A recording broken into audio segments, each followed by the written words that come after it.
Many adult children suddenly become responsible for the family home once a parent passes away. And most families have no idea what the first few months will actually look like. There are legal steps, financial decisions, and sometimes family dynamics that need to be managed that can make this whole situation a lot more confusing. In this video, I'm going to walk you through what typically happens to a house after a parent passes away and the decisions families in the Salt Lake Valley usually face.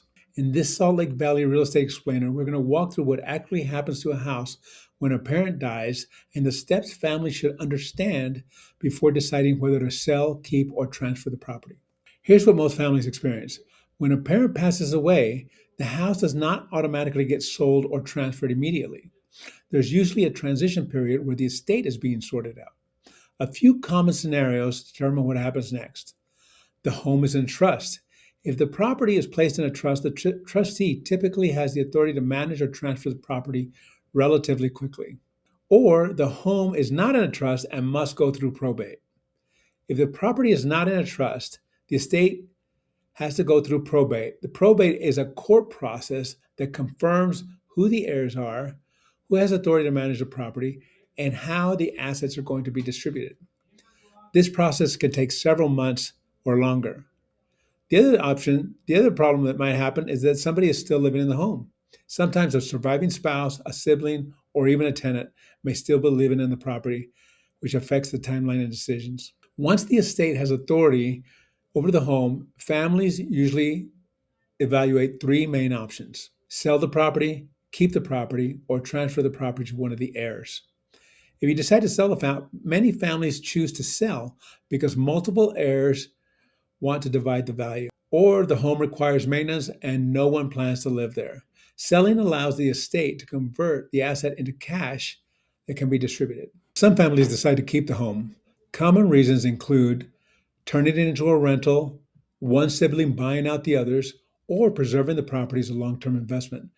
This option works best when everybody agrees on and the financial structure is clear. Or you can transfer the property to one heir. In some cases, the home transfers to one person as a result of inheritance planning, a trust, or a family buyout. This can work well when one of the family members decides that they want to live in the home. A few common mistakes that I see families make during this transition are they rush to sell immediately. Families sometimes feel pressure to list the property quickly, even before they fully understand the legal or the tax implications. When multiple heirs are involved, clarity and communication early on can prevent disagreements later. Inherited property often receives a stepped-up basis.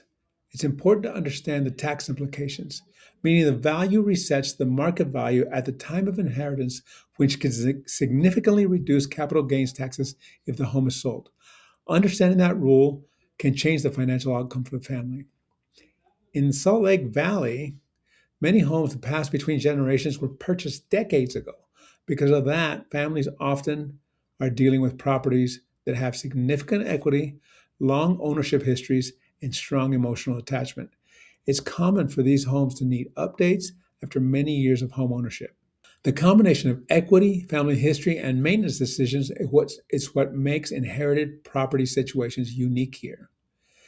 The most important, if your family is dealing with a parent's home, the most important thing to do is to slow down and understand the options before making a decision.